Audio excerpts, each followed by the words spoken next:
చూద్దామని ప్రొద్దున్నే మా తోటలోకి వెళ్ళాను ప్రభు. ఉదయశ్రీ అరుణారుణ కాంతుల్లో ఉద్యానం కళకళలాడుతూ ఉంది. పూలబాలలు తల్లి ఒడిలో అల్లారు ముద్దుగా ఆడుకుంటున్నాయి.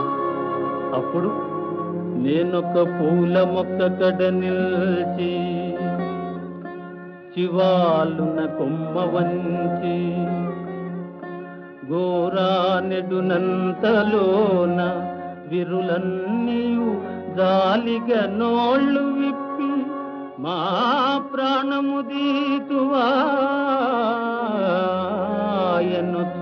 బావురుమన్నవి కృంగిపోతి నా మానసమందిదో తళుకుమన్నది పుష్పవి